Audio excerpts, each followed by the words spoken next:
So, you want to hear a story? Well, have I got one for you?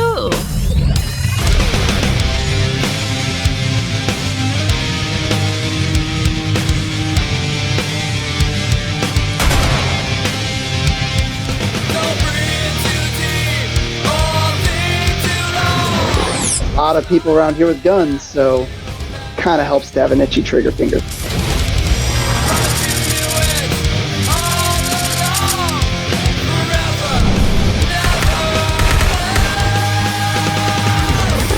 Do you know that it takes approximately 7 pounds of pressure to rip one of these bad boys off?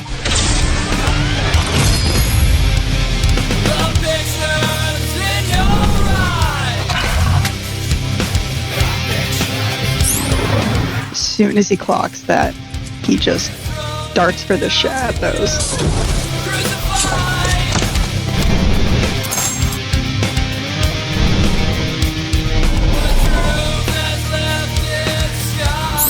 As a, deep, cynical character flaw, I pretty much assume everybody's hiding something all the time.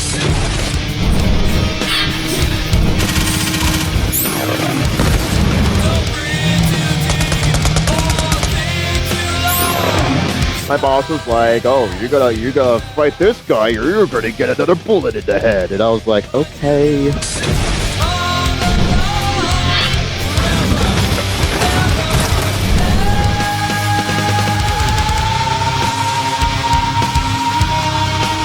Just starting off with a bang, this is Borderlands.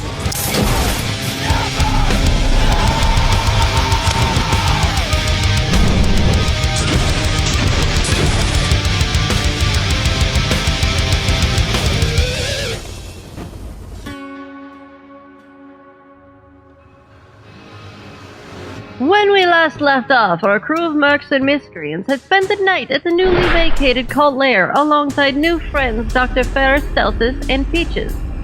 Talking long into the night, it was revealed that Fidget is not a young boy, but in fact an adult pink woman, and a genuine siren.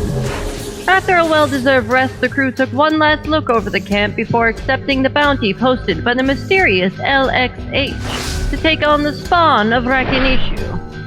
Defeating the monstrous creature, the crew discovered a strange collar around its neck fitted with a lockbox containing a pocket watch engraved with a coat of arms in yet another cryptic message. And it is here, alongside the massive wingspan of the fallen Rakk, in the dark of the night deep within the Eridium Blight, that we resume our tale of vaults and villains. So we are chilling just outside, just inside of this kind of dense Iridian-like plant growth that is like seeped into the Eridium Blight. This seems to be the only place in the Blight where vegetation outside the fire melons and stinging cacti can grow. You have, Duck is holding the Seraph Crystal, and Kimmy has the recovered watch that was inside. But now you are all left with a question to ask yourselves, and that is, what comes next? To resume the quest for Vlad, or is there any other undertakings you wish to pursue in this moment? And you also have Dr. Celsus and Peaches in tow, and Dr. Celsus is at one point offered you guys assistance, as she is, at least, she has a passing familiarity with the Blight, and she may be able to assist in your search for the Eridium Extraction plant, where Vlad was last thought to be. Yeah, I think that'd be my vote, I guess, is let's go find Tracer. And all we've got her at our disposal here, Doc, and then we'll save the rats from, I don't even remember what the problem was, a disease? We'll save them from that situation once we have Max involved. Yeah. Yes. Remind me, is the death race also on this planet? Indeed it is. So, the yeah. death race is actually, it takes place at the old Doll Headlands, the Dollwell Oasis as it's called. And it's right in the middle of the dust. So if you guys are looking to go to the fridge, you basically pass right by it. Death race! Yeah, so you kind of hot-foot it back to the technical and begin to tear off. Dr. Celsus is trying to give the best directions that she can. So I'm going to go ahead and pull up that map, because you guys will have to decide what route you're going to take. And then it is your choice as to whether or not you want to branch right to go through these kind of more hillish, rolling, like little mountainish type deals, or follow this dotted road to a gate that is here and follow the road down to the Eridium Blight from there. One of us gives us a road, but covers more area and crosses by a lot of places that are marked as having monsters. Indeed. Well, as long as we're faster than the monster. Mhm. True. If we go there the way I play the games after I've already fully explored an area where I just drive through and just ignore all the bad guys. Right.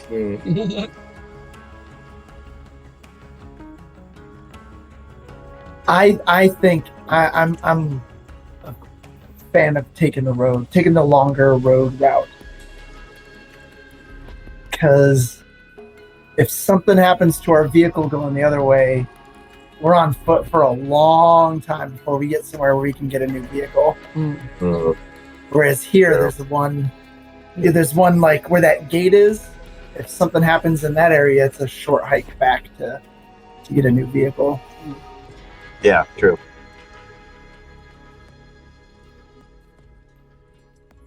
All right, Hobbs and Kimmy, what's your vote on this? For the longer route. Okay.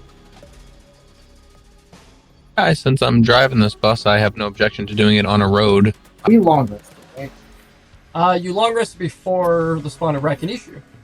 You have not rested since. Okay, all right. So yeah, all right. Because I had full hit points, and I was like, but I have slots marked off. That's all right. That's why I didn't take damage during that fight. I don't think. So that's why. Cool. As Hobbs, as Dr. Celsus begins to kind of instruct you on some of the best routes to make, go ahead and make a piloting check with advantage. Okay, and then do I add anything to that roll, or so that's a 16? Okay, it would be the vehicle's dex plus your proficiency bonus. So technical, Just 2, right? I believe So a 2. So plus 4 to that. So that would be a dirty 20. Ooh, okay, I like it. Nice. With little, problems arising, you guys kind of make your way driving down, getting to this road. Dodging several, you see, in some of these crags, you just spot as you move by these big Bullymong that are kind of just, thumping around. These, four-armed gorillas with, just these, huge tusks and, just very dense, spiked fur. Are just kind of meandering about, but you just continue to move past them onto this big bridge, which takes you across. Go ahead and make another make another with advantage piloting check as you guys hit this second route over here on the bridge. Second check. Yeah, that's okay. Ooh, so that's an 18 plus 4, so 22. Nice. You guys briefly tussle with these Rakks that spot you and begin to dive bomb, but Anthony, you hit the booster and floor it and just manage to get away from them without having any damage suffered to the vehicle or people riding in its cabs and stuff. Nice. But yeah, Give him a little. Nice. continue up and down until we come to this section here. So you guys pull up and begin to kind of slow down as you see there is a Hyperion steel gate that's shut. And as you guys begin to approach, you also see where this little red dot in the HR, there is a Hyperion turret that's still swiveling in that area. If anyone wants to make a perception as you slow down and begin to move up onto this place, go for it now. Yeah, come on. Yeah. Oh, nice. Ooh. Oh yeah, I have +0 on that. 16. Nice. I got a dirty 20. Be a 9. I got a dirty 20. Dirty 20, nice. Fantastic. So as you guys are like slowly pulling up and like kind of like coming pretty much to a stop off to the side of this thing, out of the range of this turret. Let's see, Tegan, you absolutely noticed the door is obviously very big and heavy and appears to be shut, and the turret is very much active and engaged. In Fidget, you get the inkling that this gate will probably require some form of pass to enter it, to get it to open and enter.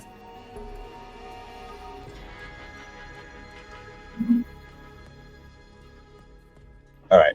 Nobody move. But that turret is very active. If it sees you, it'll turn you into Swiss cheese. Delicious, delicious Swiss cheese. Jimmy, you've had some personal experience with these turrets before. Fidget was able to hack them off previously in the Sawtooth Cauldron. Kimmy just like mean mugs the shit out of the turret. It's like, yeah, not doing that again. That was a lot. Did we? Oh, the. How long? Oh, also, Tegan, with that nat 20, next to it you do see a computer with what looks to be a Digistruct beacon, pointing it out to Fidget.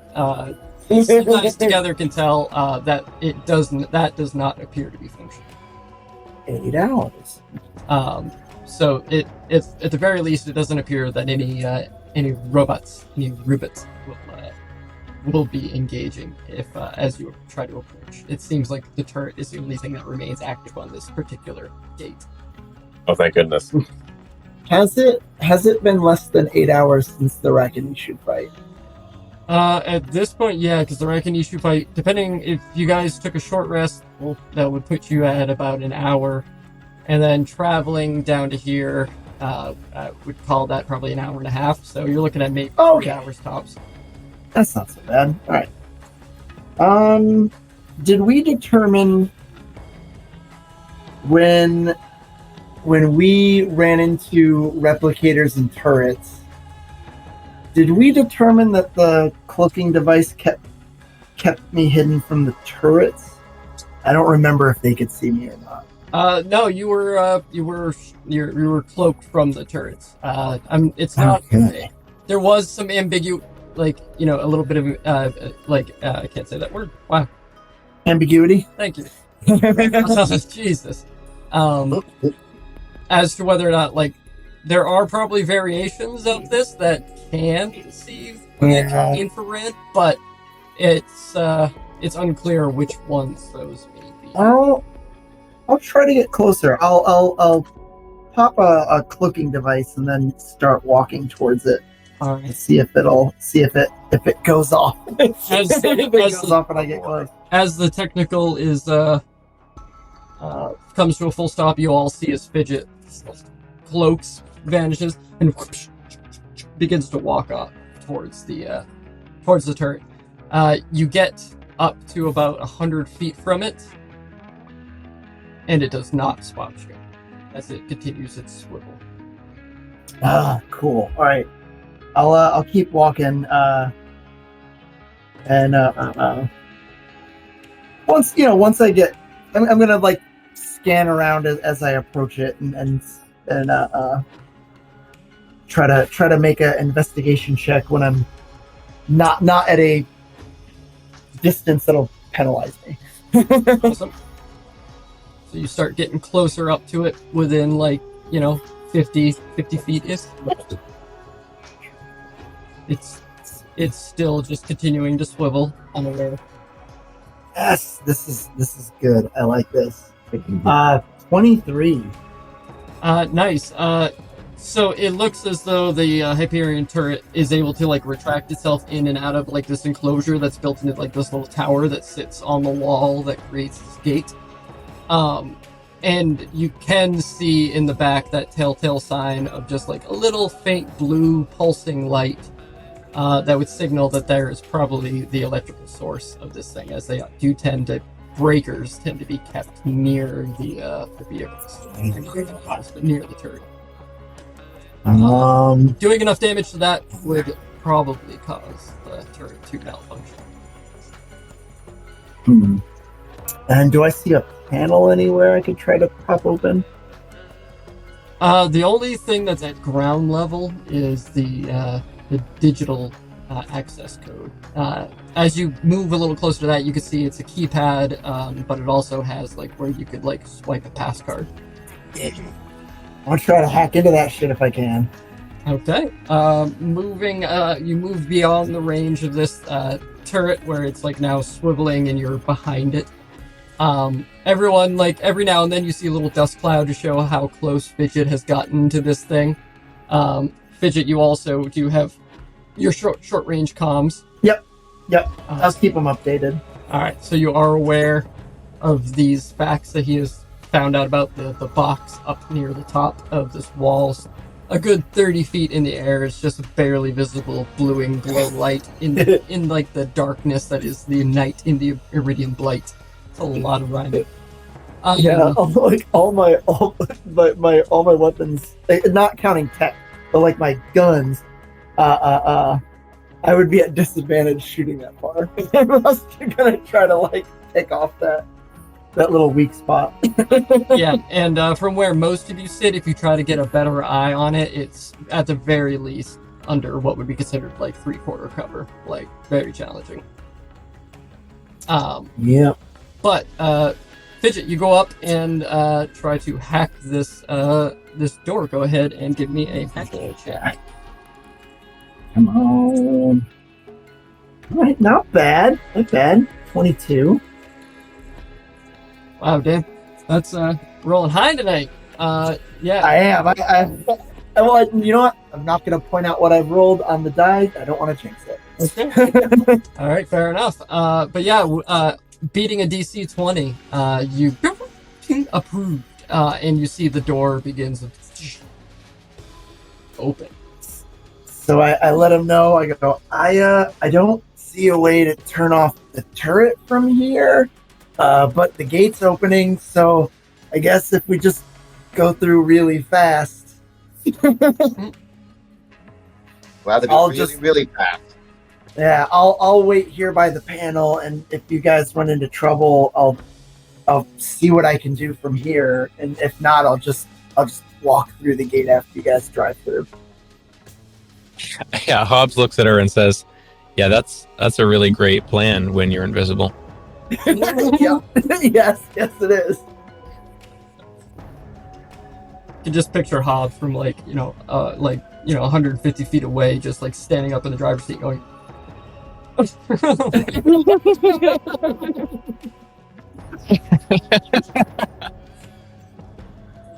Well, once the gate once the gate opens, I'll take a peek on the other side. Okay. I forgot cloaking devices. As long as you don't attack, they last a long time. Yes, indeed, they certainly do. But dope.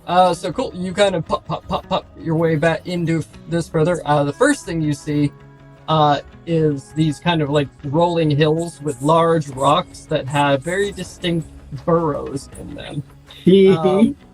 This place appears to be a heavy settlement of these Bullymong that you've seen roaming around this place. And go ahead and make a perception check for anything beyond the obvious, like rock.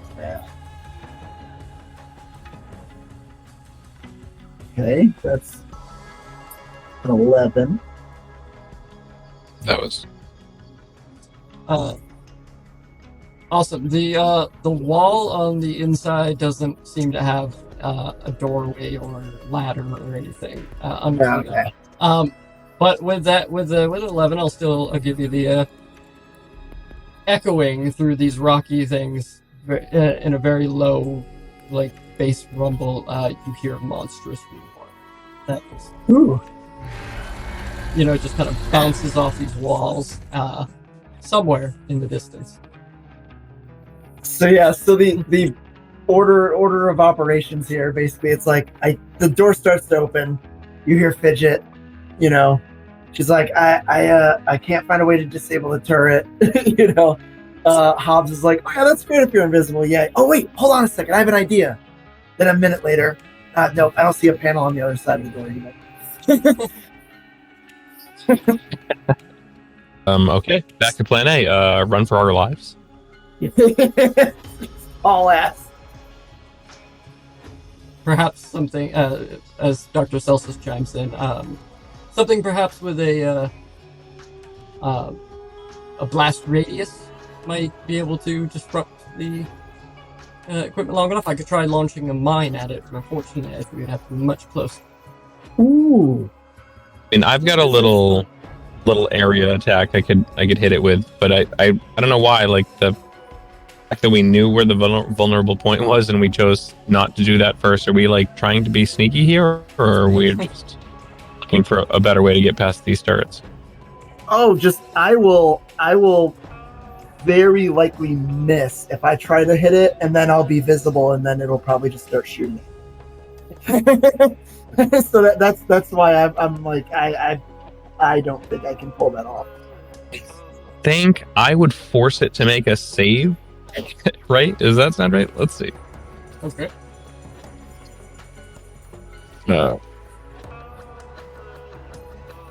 Okay, so yeah, my target makes a dex save. So would that work? Can I try that? Yeah, what's the range on that?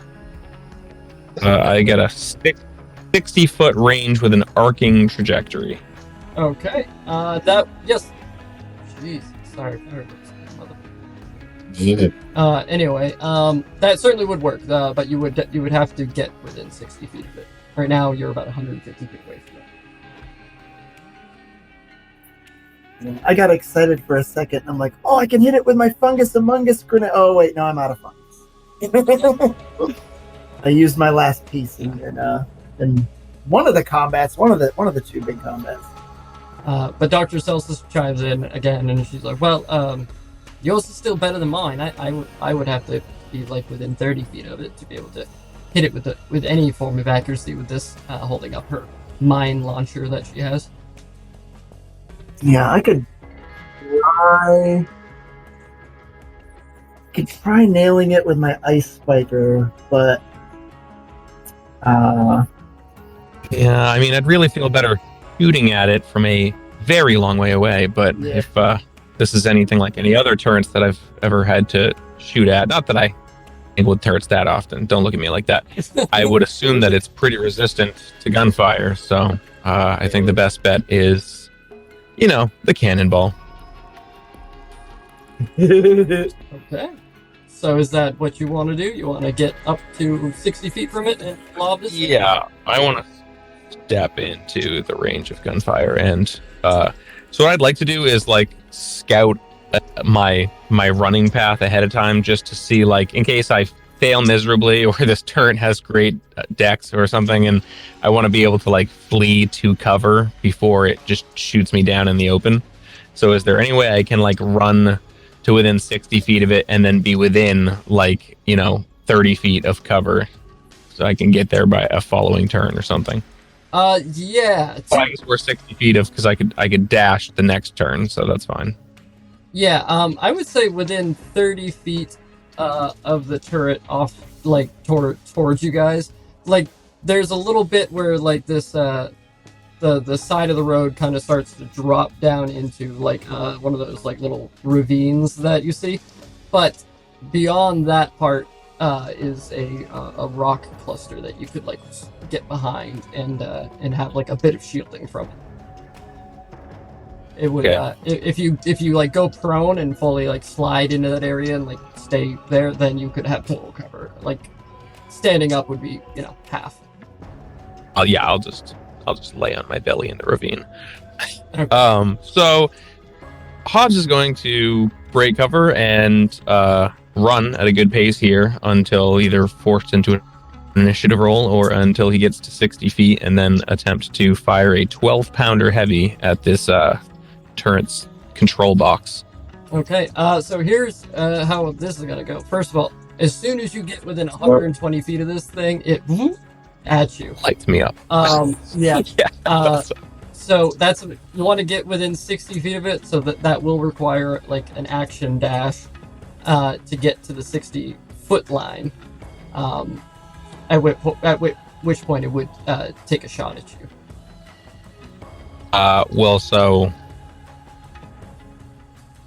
I mean, yeah, at 120 feet, I would action dash the first.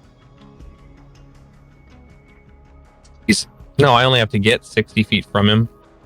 Yep. So I'm not gonna do that. Actually, if I dash, I'll have to wait a whole turn to fire at him. Yes. So I'll just let him. I'll move my 30 feet and let him take a shot at me. Okay. We'll just settle one shot at you as this thing orients itself and targets you. And that's gonna be like a 24 to hit. Yes. So I grabbed D6s. It is not D6s. Let me check. Yes. That's 11 points of shock damage, which suffers an additional 3 points of vulnerability to your shield, or 14 shock damage total. Okay. But you get within 60 feet of it. And you're launching your... You said the 10 pounder? Yeah, so I will use 12 pounder heavy, actually. 2 extra pounds of ball on that. So I can shoot it in a arcing trajectory, and then it will bounce or roll and force this turret to make a dex save or take 3d8 bludgeon.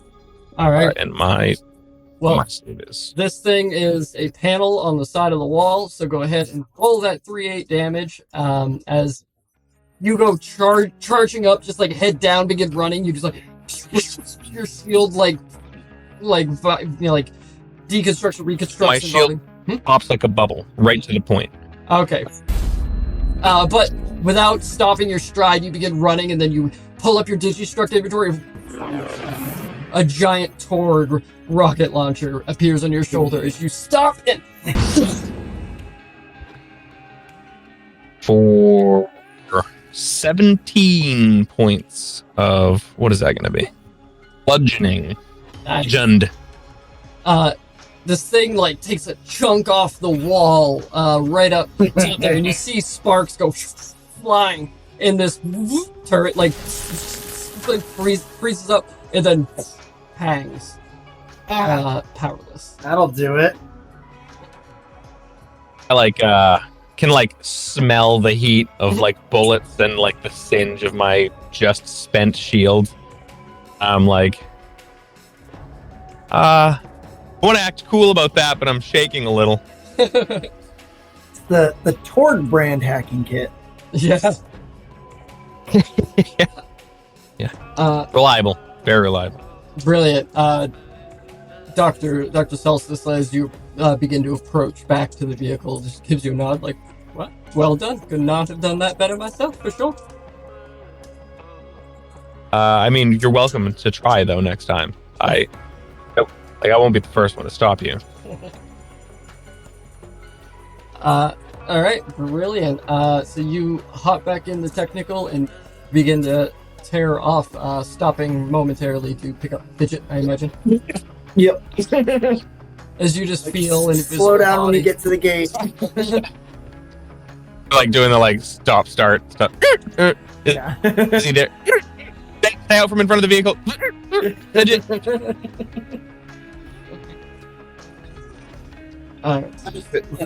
Let you know when I'm on the vehicle, because it probably won't even dip at all when I get on it.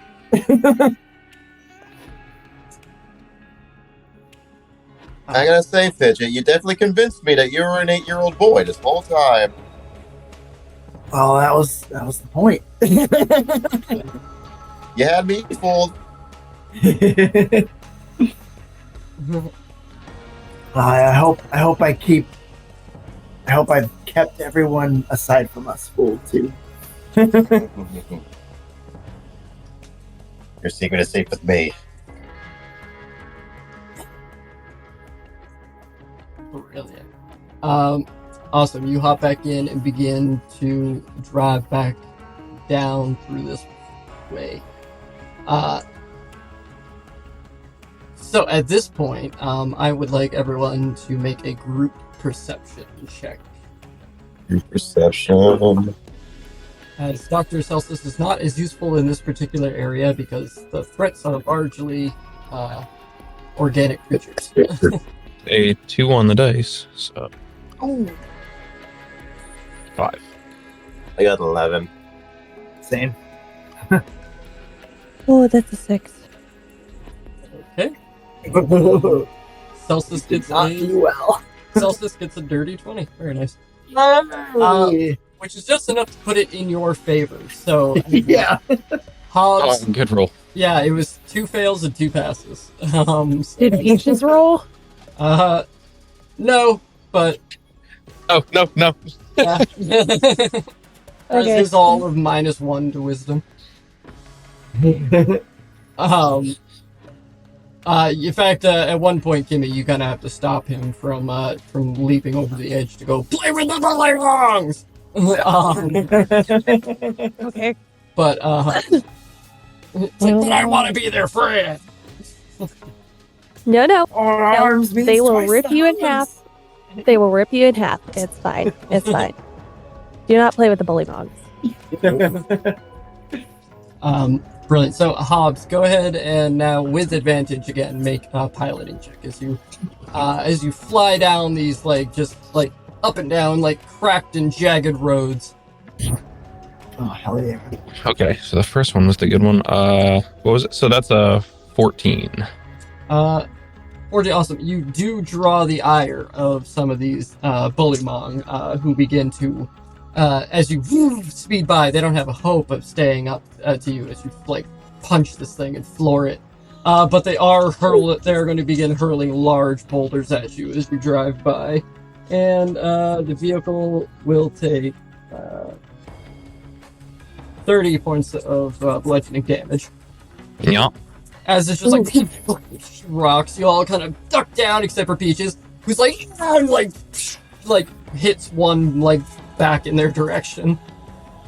But yeah, the vehicle takes 30 points of bludgeoning damage and we continue on. At this point, you see up over the hill this looming shadow, in between these rock clusters. It's just slowly moving around. And it is really no sooner that you see the shadow than you see a gargantuan boulder, bigger than your car, comes flying through the air and impacts the ground right near the vehicle. Hobbs, I need you to make a crash saving throw. Shit. Okay. That's not very good. So is there anything added to that? The crash saving throw is still, I believe, the vehicle plus your Same mod. So that'll be a 12. As this thing flips the back of your car, you spin out. Coming to a stop. The vehicle is. As I find the right guy. We about to recreate that fucking opening scene to episode 2 of Tales from the Borderlands. The vehicle's gonna take 26 points of bludgeoning damage as it spins out and smashes into one of these big rocks that juts out of the ground. We were at 130. It starts at 130. Is that right? I do believe I can cross-check that. Technical. I was looking at it a second ago. Okay. So unless it's one where we roll for it, Yeah, that's what it says. 130. Okay, cool. All right. And then, so you guys come to a stop. Most of you more or less okay as you manage to not have to make saving throws to fly off this thing. But Okay. you do see coming over these large rocky hills, just a monolithic Bullymong that comes and clamps down within 100 feet of your vehicle. You feel the ground tremor. This thing is easily standing 20 plus feet tall and is wide as a proper building or a barn, if you will. its arms are like covered in like this hard, stony type texture, and you can see strange, like glowing iridium crystals that have been like jabbed or implanted into this creature, who also appears to have some kind of like cybernetic element wrapped around its eye and down like the side of its jaw. And this thing like just like puts like gorilla arms both on the ground and just lets out a horrifying roar. I need everyone to make a charisma saving throw. That's for it. Charisma. Cybernetic eye, you say? It's terrifying. Oh, I got a nat 20. So that's a 24. Nice. Yeah. Ooh, that is a 22. I got a 5. I got a 4. All right. Tegan and Hobbs, you are immediately terrified of this thing as it slams down in front of you. For you, Tegan, it's very much akin to the feeling you had when you first saw that gigantic pyre thresher, where you think for a second that you're not sure that punching will work. Fidget, you see something that could flick you like a booger. Yep. So one question and possibly a follow-up question. Yes, indeed. Has it been less than an hour since I cloaked? Since you what? Cloaked. Oh, no. I would say it's probably going to take you an hour, more or less, like on a smooth drive to make it all the way to the extraction plant. So you're probably like 25, 30. I'd say you still have at least half that time going on. So follow-up question. I probably have to make a concentration check when the vehicle wiped out. Oh, true. I think that would qualify. So yes, DC 10 con check. All right. I forgot. I am no longer cloaked. all my good die rolling luck. So the first roll I rolled, I think, was like a 19, and they've just been steadily going down since then. Oh, no. I didn't want to point it out to jinx it, but I think saying I didn't want to point it out to jinxed it. So it's like a 19, and then a 17, and then a 14, and then an 11, and then an 11, and then a 4, and then a 2. Like, but they're just getting progressively smaller. That's not good. So my next roll is either going to be a nat 1, or maybe it'll reset. It'll go back to roll. Yeah, rough. But yeah, so Fidget and Tegan, you are frightened of this.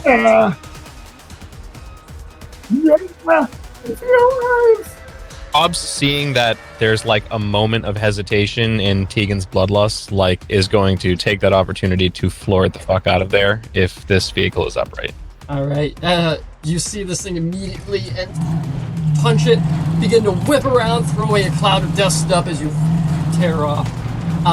Just as like you begin to like pick up speed, like shifting into second gear, you see this thing like plunge his hands into the hard earth like it was made out of peanut butter, tear up a giant chunk of the road, and hurl it at your car as you begin to speed off. Make a tactical maneuver as this thing flies. You like for a moment it's moving at the same speed of your car as you look at it overhead. Did it start raining? Because my pants are wet. Oh, that shouldn't matter because that was a critical one. Oh. I was gonna say, can I give him the help action? But Oh no. It's a little retroactive. I'm not immediately opposed to the idea, but it has to be a good. I guess she's gonna be like, this isn't like spacecrafts or something, but like, what if we did a hard break and it like flew over us or something? And Hobbs just slams his foot into the ground, but Alright. slightly slow reaction time here, and so let's see, so it would be a 5 if you include those modifiers, but All right. critical failure. I will because of that. For this instance, I will allow you to re-roll that die. I'll give you an inspiration. Ooh, an advantage. Right. It hung there at a 1 for a second again, but it landed on a 16, so that's a dirty 20. Okay. That is better. I'm not going to give you a complete pass for it because it was a little hijinky coming in after, but I understand we're moving at a fast pace and sometimes it takes a minute for a thought to reach its peak. But that being said, you slam the brakes as this thing sails overhead and smashes into the ground before downshifting and flooring it around the side. You lose some speed as this monster slams the ground and lifts up, flying 60 feet high through the air as he begins to come down, but you continue to tear past it as it lands into the ground, where immediately it grabs another boulder, scoops it up, and gets ready to hurl it. At this point, I will take everyone into account here. Is there anyone that wants to do anything as Hobbs is torn around this thing, is flooring it, beginning to see this monster lands and gets ready to do exactly what it just did again. I'll allow everyone to kind of take a turn in combat here. I want to throw a double vision grenade at it. All right. Sweating profusely, you just pull out the grenade destruction in your hand. You are for everyone that needs a range, I'll say you tear off at reduced speed, it lands. I'll put it at 55 feet. Sorry, what's at 55 feet? He is, as you begin to floor it, he is now about 55 feet behind, landing on the ground behind you as you begin to tear off again. He's just scooped one hand to the ground and pulled up a boulder, just the size of a small couch, basically. He has to. The Bullymong has to make a wisdom saving throw. Okay, wisdom save. Is anybody else going to try to do anything to assault or disorient this creature? I'm going to go into my Crunchy Bombardier rage. All right, clicking it. You are set as you digistruct this cannon pack around you. I'm gonna try to hit it with an ice spike, but I think when you're frightened, you're at disadvantage, right? As long as the thing scaring you is in your sight. Yes. So. Same for you, Tegan. Making an attack roll against this thing will be at disadvantage. Gotcha. So I will at first solve Kimmy throwing a double vision grenade at this thing, a wisdom saving throw. Ooh, natural 5. That's not gonna make it. Hey. Not for this Nope. giant So gorilla. the Bullymong takes 1d4 cognitive damage and has disadvantage on its next attack roll. They make at the end of their next turn. As the grenade gets within 10 feet of it, and then just boom, rings out with this electromag radiation. He just And the Bullymong takes 4 points of cognitive damage. 4 points, damn it. Not ridiculously effective as far as it really hurting this thing because it's so fucking massive, but you see it shaking his head and still holding this boulder in its hand, but it's clear that it's been impaired. All right, what'd you get, Fidget? 12. 12 to hit. Will actually hit this giant fucking Bullymong. Awesome. I love it. 4 cryo damage, and it reduces its speed by 10 feet for 1 turn. Very nice. Slows it down as ice crystals begin to form down around where its second set of these kind of arms are. Small. Hell yeah. Now as far as you, Tegan, goes. So I'm frightened, but I'm angry about it. Yes. And as long as you're moving farther away from this thing, you have enough grit that you can. What piece of tech are you activating? The 12-pounder. All right, as the giant Tord cannon digistruction. Go ahead and make your tech attack. Or is it a dex save? I think that might be a dex save because I think it forces the dex save. I think that's the same. Because Hobbs just fired the same thing. So, all right. So a dex save for King Mong. Yeah, that's a 19. So that is a success. Okay. Yeah, pretty much. Yeah. So unfortunately, your cannon just goes it fires straight true, but using his mighty arm, he just boom, bats the cannonball out of the air. In a true act of demonstration of what a fucking badass this creature is. But it has been slowed. It has been stupefied, if you will, with the double vision grenade. And as you begin to tear off, it shakes its head and then hurls in your direction. But because it was injured, I am going to put a -1 on this roll, and it also has disadvantage because its eyes are vibrating from electromagnetic radiation. Hell yeah. Ooh, that was a natural 20 and an 8. For a total of, that would be 13 -1 to 12.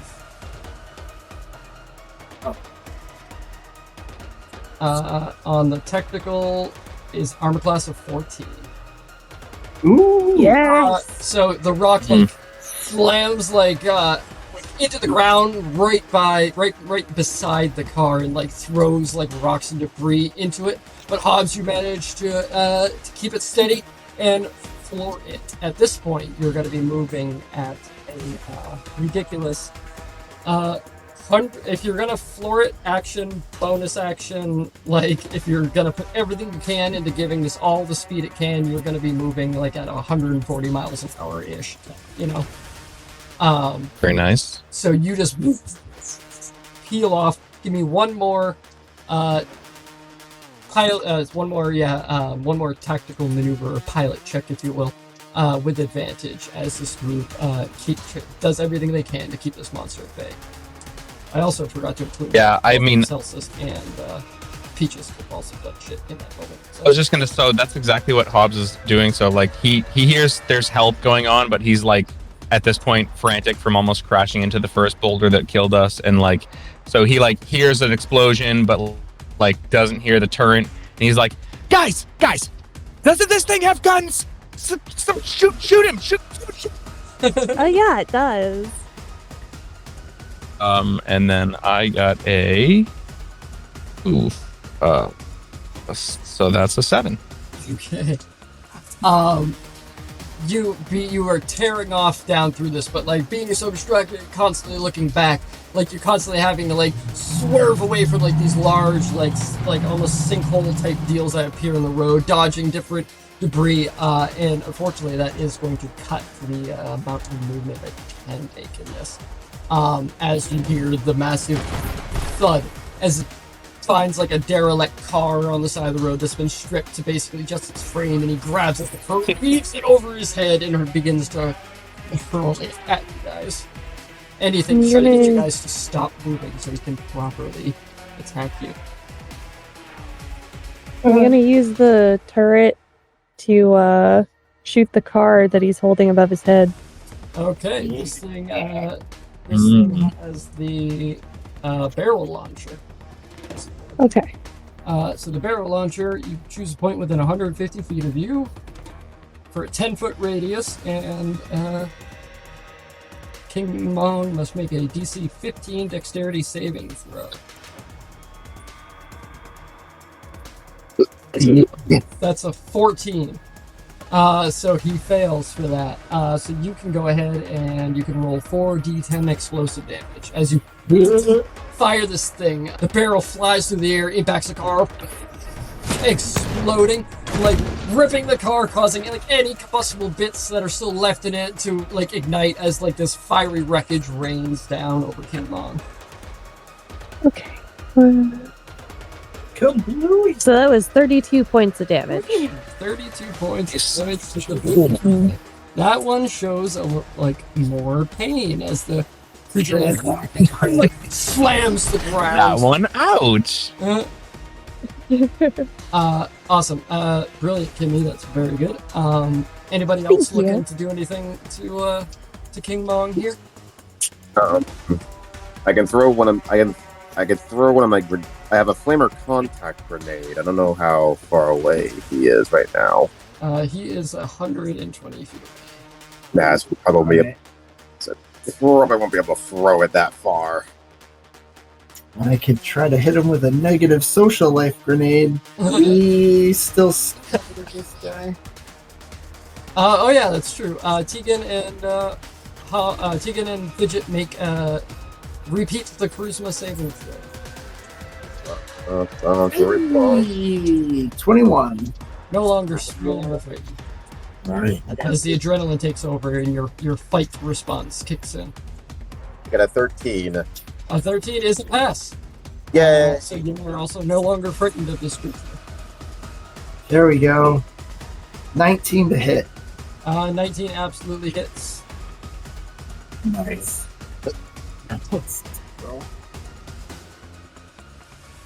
Alright, so throw another debuff on this guy. It's only 1 point of slag damage, but more importantly, it's gonna give him a disadvantage on his attack.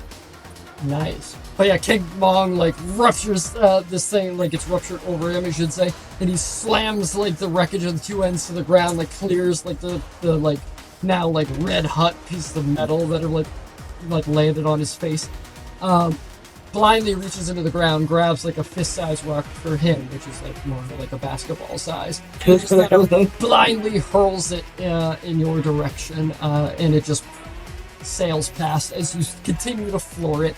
Hobbs, give me one more piloting check with advantage, as once again these guys have done a great job of distracting this monster. I love me some advantage. Okay, well, the first one would have got me, though. Okay, so that is a 23. Nice. Woo! That is a success as you floor it, hit the booster, and just get the fuck out of dodge. As once again, like, King Mong is still, like, scratching at his, like, face from all of, like, this, like, tiny flecks of sizzling metal that still, like, pervades these many cracked, like, pores and wrinkles. And he just kind of, like, turns and begins to, like, stomp back towards his den, giving up the chase. And you guys are able to spend the 45 minutes breathing heavily and trying to shoot the events of that encounter off as you make your way up to Bruise Boulder Quarry. The side, as was pointed out on this map, Vlad's map, if you will, that instead of going through the more fortified defenses that make up the front, like, because this extraction point is like a walled fortress, more or less. Like, this, you know, has like 360 walls surrounding it and like another gate like the one you just passed through. But you know that Vlad, coming around the backside, marked a tunnel entrance that leads into the mines created by the Eridium Extraction plant. And you find yourself stopping your car right next to where you can spawn a car, a catch-a-ride station. And staring at this tunnel that seems to go underground under the Eridium Extraction plant. Dun, dun, dun. Right. And you all hop out of the car, and Celsus goes, yes, so it would appear that this is the mine that you seek. Personally, I haven't explored much in the way of it. I've kind of been more towards the front gear, but it seems as though Vlad found an alternative way to enter.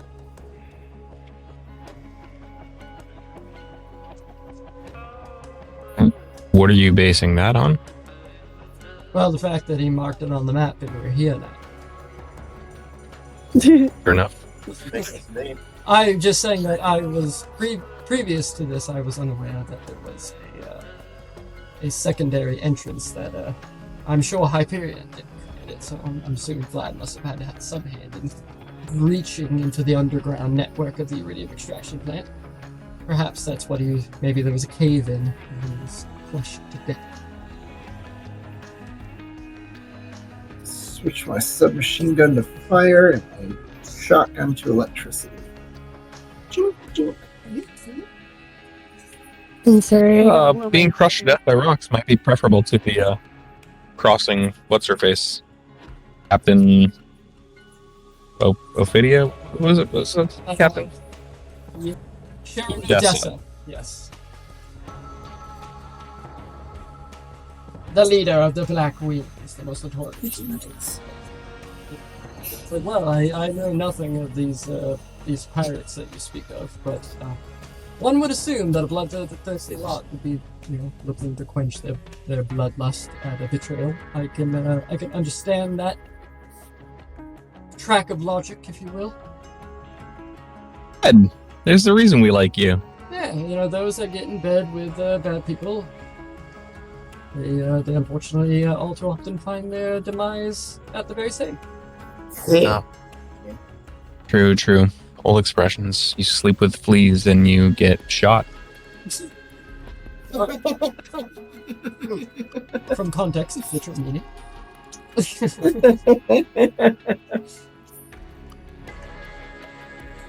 Yeah, let's go find Vlad and give him some context. Yeah. All right, you guys all begin to kind of walk up into this dark cave. Does anyone have means of creating a light source? I know Duck does. Duck has the illumination flicker, which he is more than happy to crack one open as he kind of makes his way in. Anybody else have anything? I have Negator. flashlight. No. Kimmy just uses the HUD display on her little watch thing as a flashlight. Like, barely illuminates the area in a 5-foot radius. Yeah.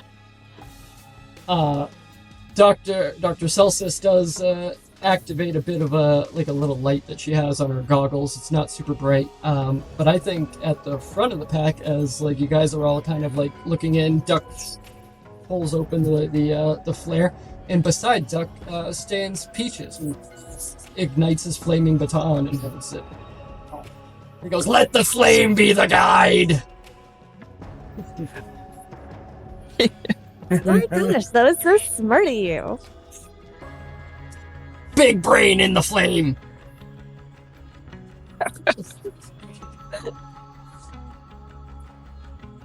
This guy gets more endearing by the day. I almost don't even mind the smell at this point. Right, when we get him back to the ship, he's getting a bath. You just always smell Just one? burning hair. I honestly don't mind the smell of burning hair. It kind of smells like burnt popcorn. You think this guy's ever had a bath? I You think don't the smell of know, but burnt we're popcorn's gonna okay? find out. Bathes in the blood of his enemies. I'm not sure if I want to be around to find out. I need somebody to hold him down while I try to scrub his back. Oh, I guess that's I think Fidget's right. It smells like dry blood. Strong.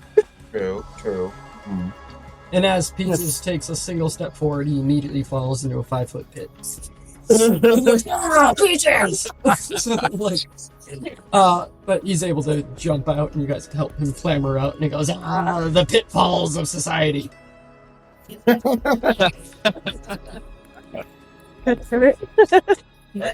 like his views on social commentary.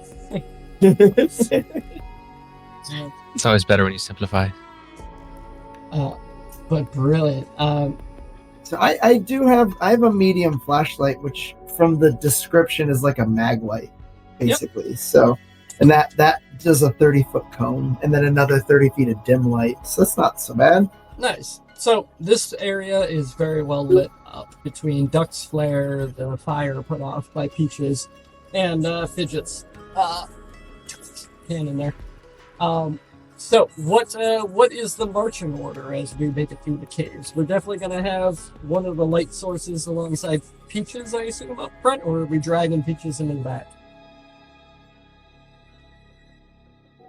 I mean, not to be rude, but Peaches makes a pretty serviceable meat shield, so I have no problem with him being up near the front. I'll be like right behind him with the flashlight, like behind him to the side with the flashlight. Nice. Yeah, Hobbs will stay somewhere up there near front to middle of the pack, just so he can offer support if it gets shooty. All right. And Tegan and Kimmy bringing up the rear? Yeah. Okay. Along with Dr. Celsus will kind of be in the middle, so you guys all begin to move on through. The cave doesn't reveal anything too remarkable immediately. Like one long kind of winding tunnel that makes its way in. You guys have to like dodge out of like a few of these other like little pitfalls that you find that kind of like crop up here and there. Until eventually you get to sections that start showing these purple veins of iridium ore. The very thing that Vlad would very much be looking for. And Kimmy starts sneezing. Kimmy starts sneezing? Yes. Okay. He goes, shut your filthy hole! Oi! You be allergic to iridium? It's just a minor allergy. It's fine. It's fine. I'm just. Simple bless you would suffice next time. Just everyone, if you would like, go ahead and make. We can get investigation or perception checks as you kind of start to actively look around the area as you move deeper in. that's a third consecutive 9 on perception. Okay. That is how well I perceive. 9, always. I got 13. I got a 10. 10. All right, and Kimmy. I got a 4. Okay. As you guys are moving through, you're finding like again like subtle signs of like these like ores that seem to permeate the area. But it is actually Dr. Celsus that eventually points out there's a little pickaxe that is resting in the corner of like one of these like offshoots of like the tunnel.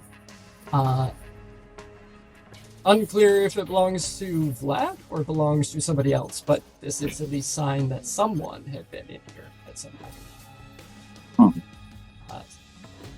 And Dr. Celsus goes, yeah, maybe it was his. It's unclear.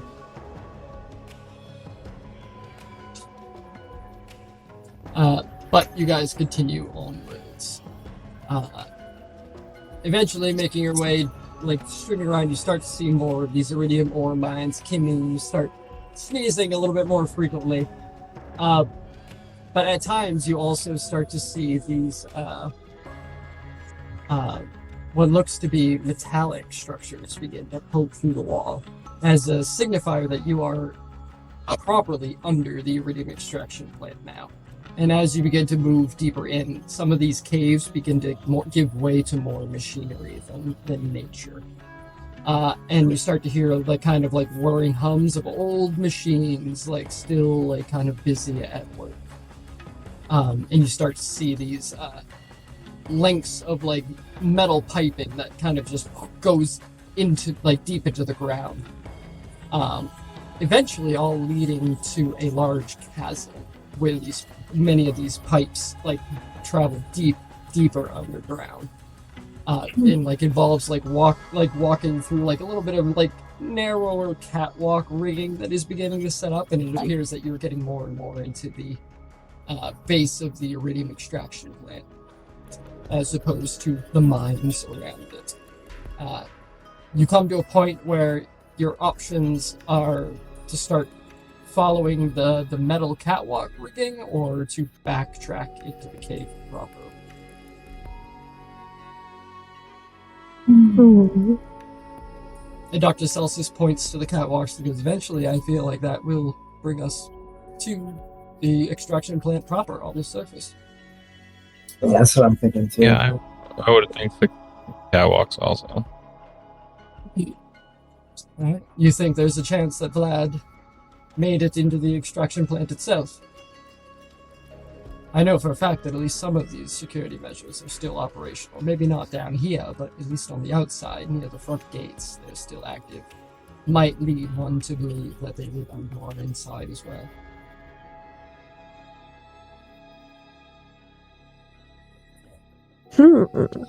Decisions.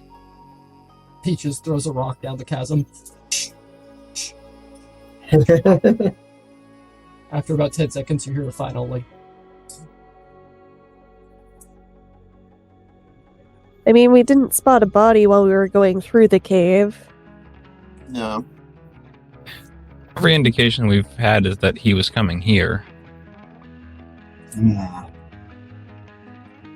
If there was a pickaxe there, which means that they were probably mining. Maybe they got a sizable chunk of iridium and they brought it to the plant for some reason. Yeah. I think checking inside would be a good idea. Just in case. Like, yeah, this place doesn't. This facility it's not set up to do refinement, though, right? But there was one nearby, right? This is the extraction plant. The one that you were at, Hobbs, that you're probably thinking of was the Slagma refinery, which would in fact be different. Yeah, Eridium, right? Yeah, it doesn't look like the Eridium refining. It may take place in the extraction plant on another level. It's unclear. But right now, the machinery and tubing and stuff that you see moving around here seems to indicate that at least the sub-levels are constantly like mining for like ore deposits and that kind of stuff. It didn't seem like they used a lot of manual labor except for maybe some robotics. Right. Does it sound like the machinery is running currently? There is still a low hum of very old machinery still roaring.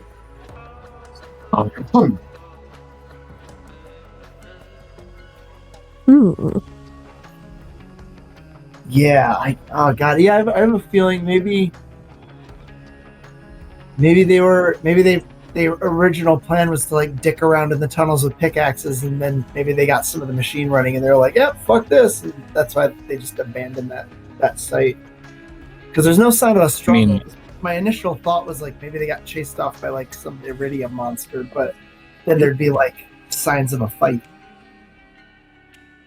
The other plant also was kind of like left mostly intact. It didn't look like it had been pirated or, ransacked. So like if this one hadn't been ransacked, then if I'm here looking for Eridium, I'd definitely choose inside of the extraction plant rather than mining around myself.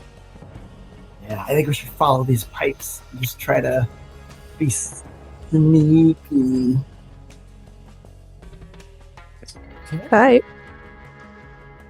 Sounds like a plan, Dr. Celsus, because I can't fault your logical your steps to get there. Like, sounds pretty sound thinking. See, when I don't have a cloaking device, I am very not sneaky, though. Not to mention the fact that as you're talking about trying to be sneaky, Peaches just goes, "Peaches!" and it echoes down the chasm. I'm just covered in all kinds of clinky things. So, my total stealth bonus is a 1. As you guys talk more, kind of beginning to make your way up through the riggings, you don't see any signs of any telltale danger. Like, you're on the ground level of this thing, minus how deep those pipes run. But the catwalks do start to go up and up about, some 3 stories before you do encounter the first real obstacle of this thing, as you begin to crest onto the top of the bottom floors here. You see another you see a ladder leading up to a hooded metal cover that is electronically locked.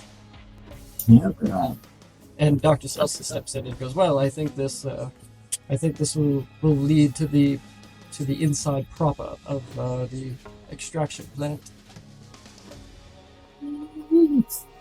Ooh, jeez, oh, yeah, there goes my die. Well, I have another one. Fidget, does this look like the type of lock that you can hack, or does this look like the type of lock that we try a brute force approach? Oh, let's take a look. Go on up to this lock. Take a gander at it. All right. Walking up, you see that it's a similar series to the one that you had accessed on the door. Looks hackable via your tech, or a passcode could be keyed in as well. I have a hunch. Hmm. Before I try to hack this thing, I'm gonna investigate this thing to see if it's booby trapped. Just because we haven't run into anything, I got a 10, so that probably won't do it. It looks very similar to the other one. Like, All right. More or less the exact same model, so very well might be. Try to hack this bad boy. Oh, jeez. All right. An 18 total. In 8 total.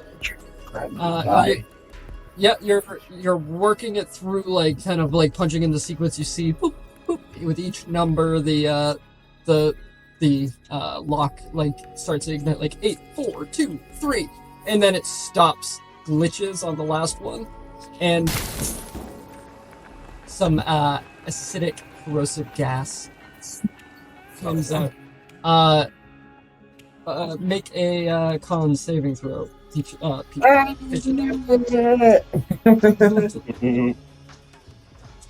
thought you wouldn't check because I purposely made the other one not booby trap so that you wouldn't feel the need to check this one, and then you did anyway. It's trope awareness. It's a little too quiet trope. Only I put a turret in. 16. A 16 passes, so you only take 7 points of corrosive damage.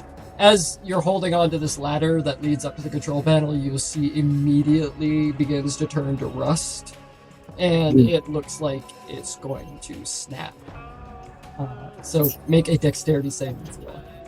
Dang. And the acid, the corrosive, does my shield eat that first? It does, yes.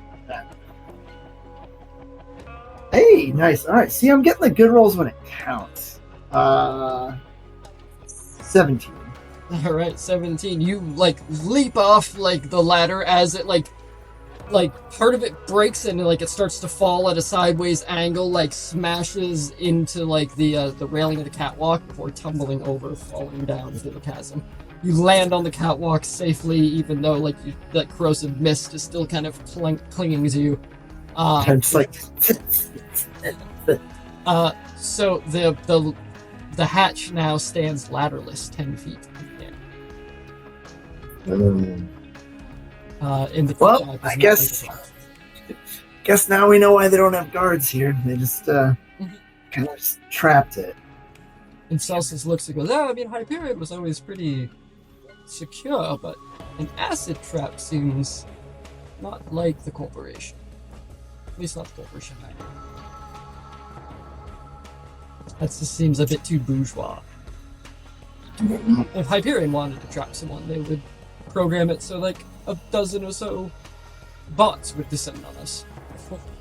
Like, as the ladder's collapsing, I'm like, it couldn't be electricity or fire or literally anything else.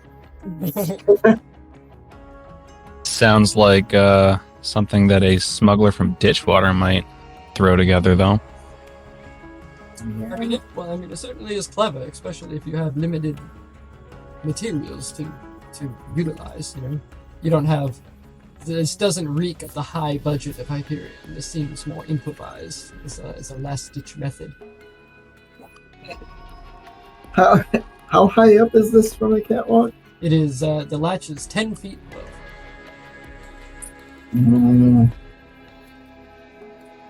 You can try to just wreck it with damage, and then you just jump straight up through it.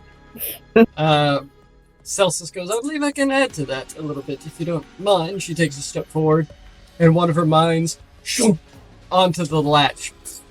And it pulses right there. And goes, so whenever you are to strike it, perhaps this will be able to give a bit more oomph, if you will. Like, I take them by just shooting it, or like.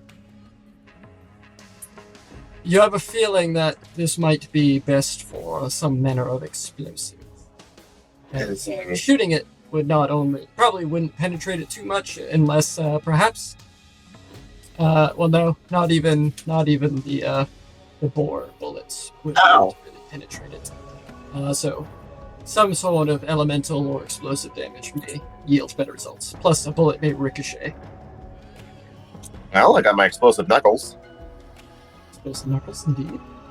Mhm. I have a hedgehog heavy. Attacking at a distance may be nice as well. I mean, yeah, I don't actually. So the 12-pounder heavy, I think, is the only ordnance I have, and it's just bludgeoning. So I don't have anything very effective to utilize against it. I would rule that firing a cannonball at it would probably do a bit more damage than just a bullet would. You know, I'm I'll do gonna it. take charge. I will fire. We're allowed to take some charge. energy at it. Alright. Kimmy, go ahead, fire your at close range with a rocket launcher, no tech attack needed. It will not succeed on any saving throw as it is a metal latch. So go ahead and deal the damage of your heavy. Sure. And also add to it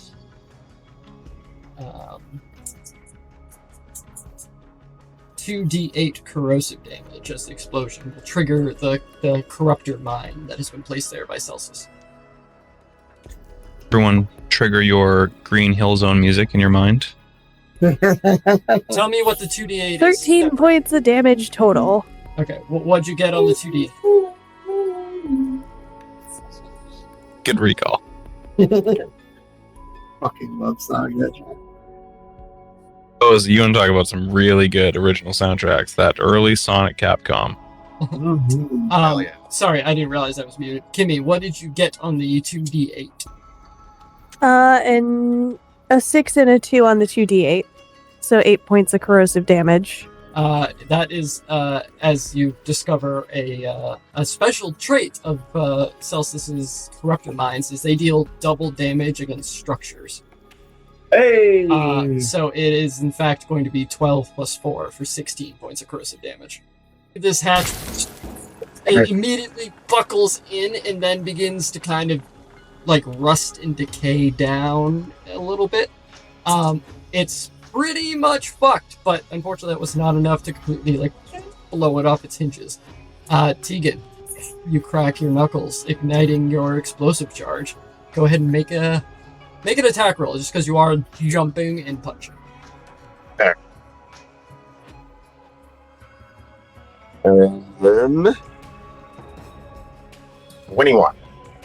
Yes, you reach up, connect, nail this thing. It boom, boom, boom, boom, hits off various metallic objects that are apparently in its vicinity. Yay! Now, for getting up, most of you can jump in reach to grab hold of the lip of this thing to hoist yourself up by making a athletics check. Except for actually, Dr. Celsus might need help, and Fidget probably requires some assistance. Dr. Celsus is not very strong, And Duck, probably. Oh, and probably Duck is, but yeah. I'll hand Tegan a rope to lower down. Nice. Nice. So I was just checking this that rope. Tegan, go ahead and give me an athletics check. Yeah, I got it. Okay, yeah. You just like squat Exactly what I down was expecting. and explode up, making it through the hole and landing with your feet on either side of it. You take a look at the room around you. You're in a very small room that's almost completely pitch black, except for the light coming in from the hole below you. You can vaguely see the outline of a door, and some metal walls around you. But you're able to like fix the rope around yourself, tying it into a knot around your waist, lower it down, and you begin to hand over hand bring these people up. Before you know it, the room is packed full of as many people as it could possibly fit. And you slide open the door, and light bathes you as like you're just like, oh, okay.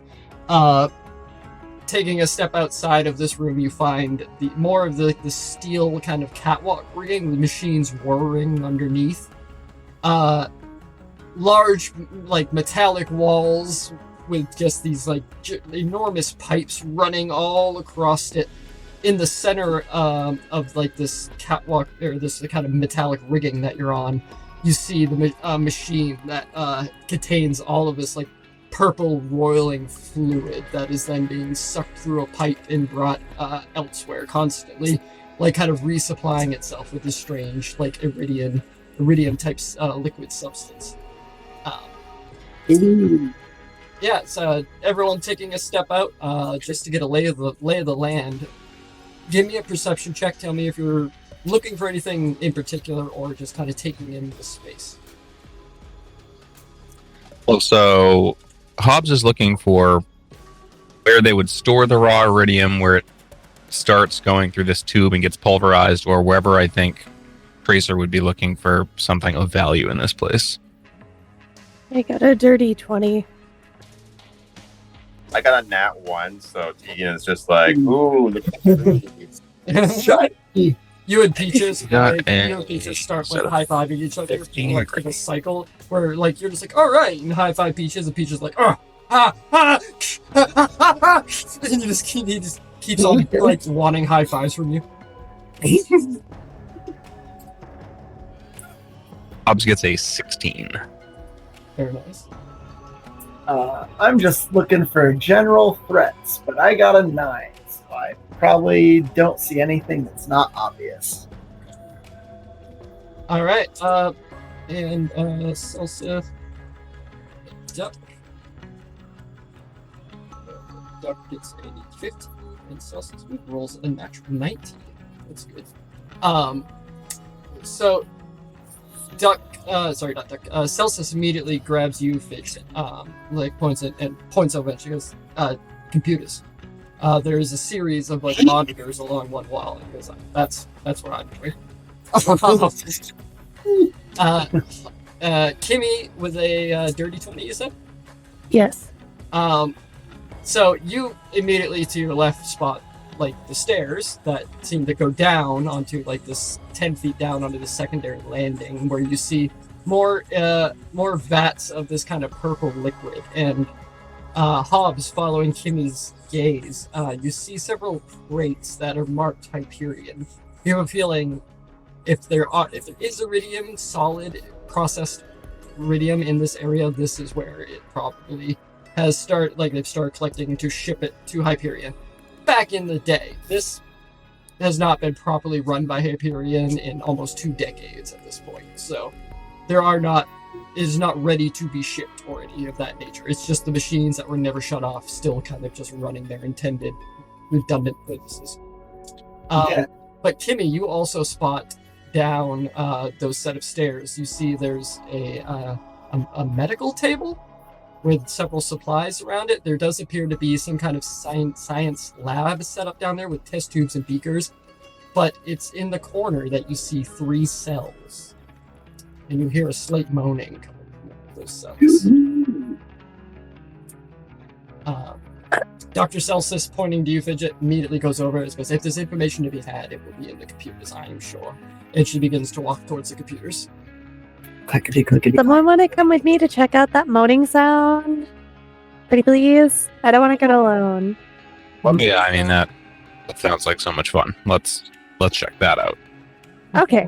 All right. I love morning sounds. You walk, Peaches still tapping Tegan on the shoulder. It's like slap hands! Slap hands!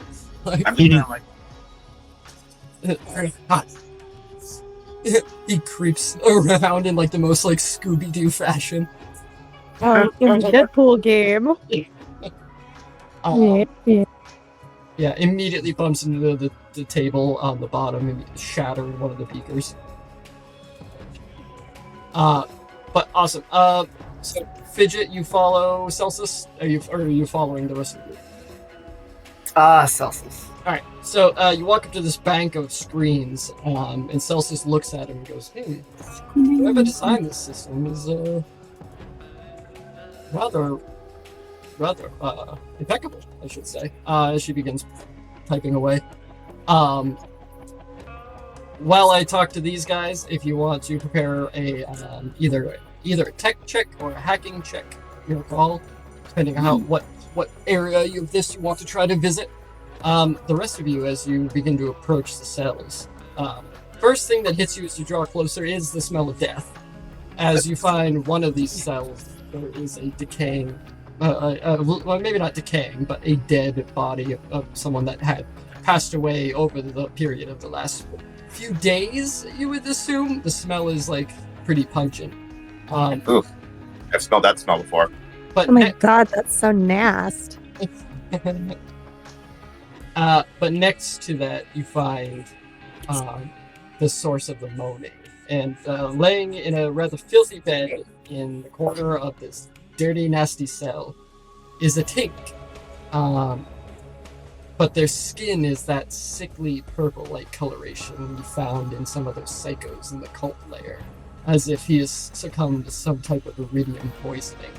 He's locked in the cell, and he's just, like, facing away from you guys, quietly just, like, moaning to himself as he, like, stares at the wall.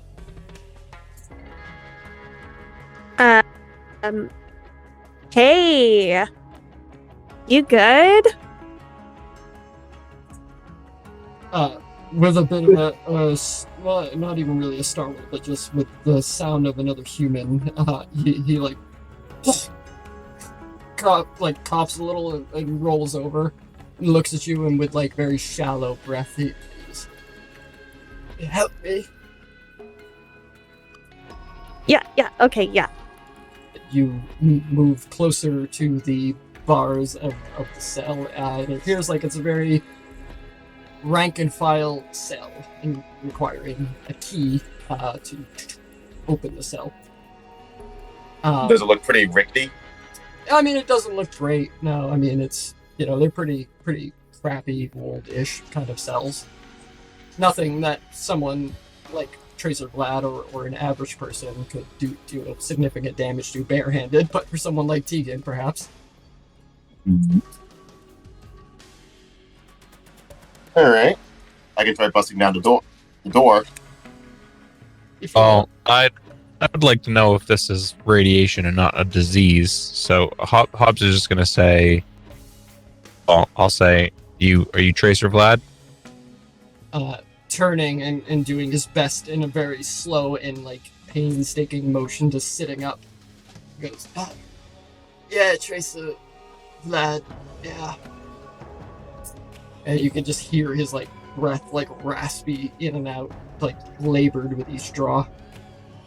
Wait, you're Tracer Vlad. I am. Are you to be my savior? In a way, yes. He like squints, takes a deep breath. I was just searching, and he coughs more up into his Eridium. I'm a supplier. I found this place, thought it might be the golden goose, if you will. Can I make a check to see if like an insta health would help him? Yeah, you can make an insight check or a tech check. One of your mom actually. Yeah, no, medicine is probably going to be the way to go on that. It'll have a medicine check. Okay. So that's a 14.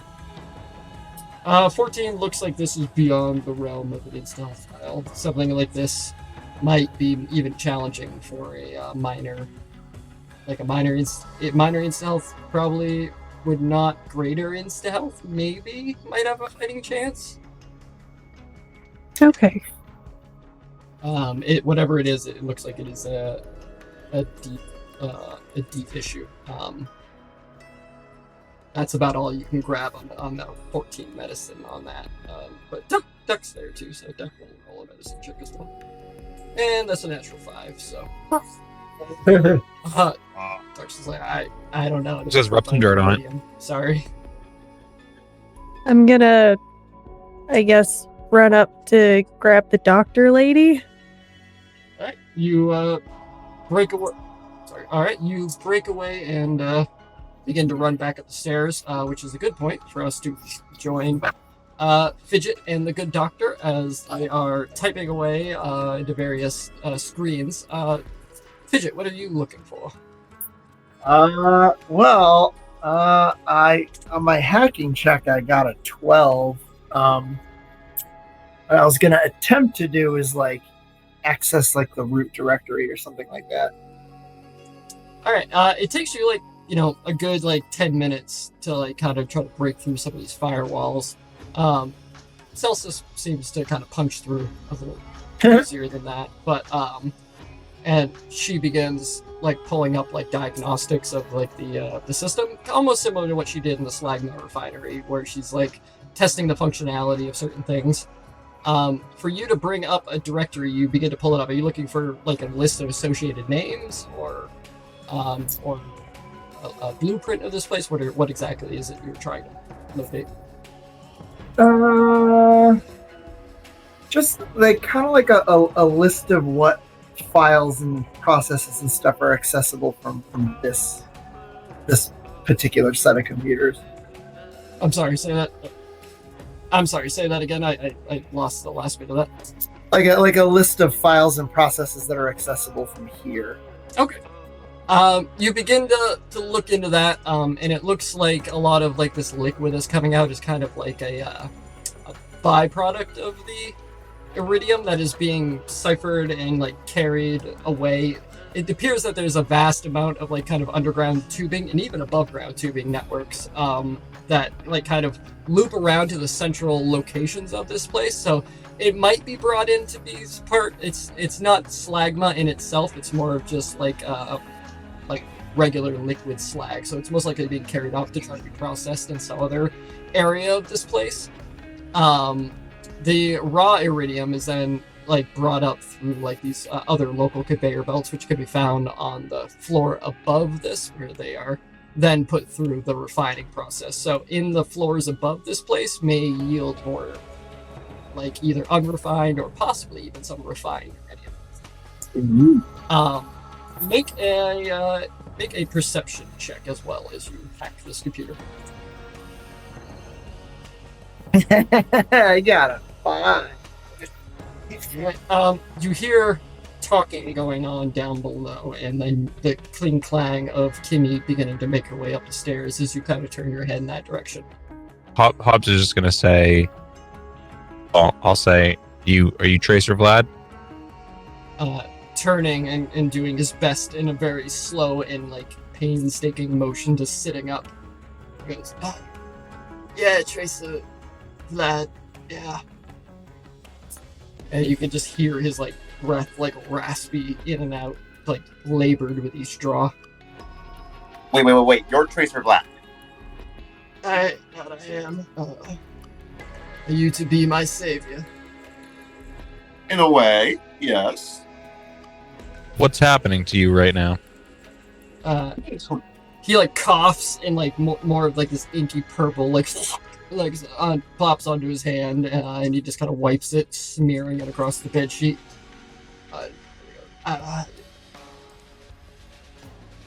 She's some experiments.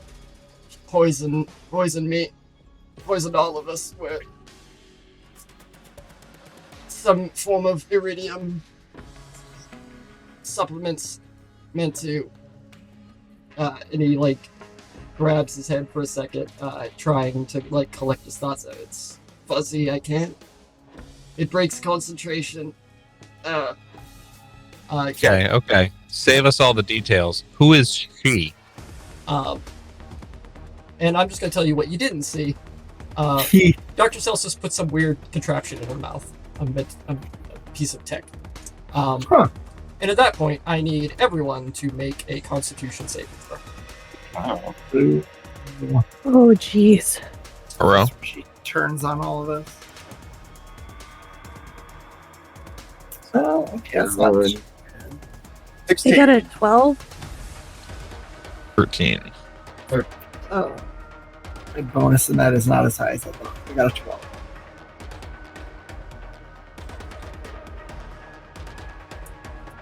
Alright, I just rolled for Peaches and Duck as well. Tegan and Peaches are the only ones that don't immediately fall unconscious. No. As the room fills with a clear and odorless knockout gas. And Dr. Celsus turns around right as Kimmy collapses onto the stairs and Fidget begins to grab yourself to steady as you look up, and Dr. Celsus looks at you. She takes the thing out of her mouth and goes, "It's nothing personal. I just need you for my research." Fuck. And that is where we will end tonight's session of False Evidence. Oh, sir, it's her the whole time. I was literally just having an epiphany because I was just like, oh fuck, there were a bunch of infected psychos at that camp. And also Vlad's infected. I feel like this is interconnected. Fuck. That and you were like, who's the she you're talking about, Vlad? Yeah. Who's the she? Ah! Fuck. Monster that runs this place.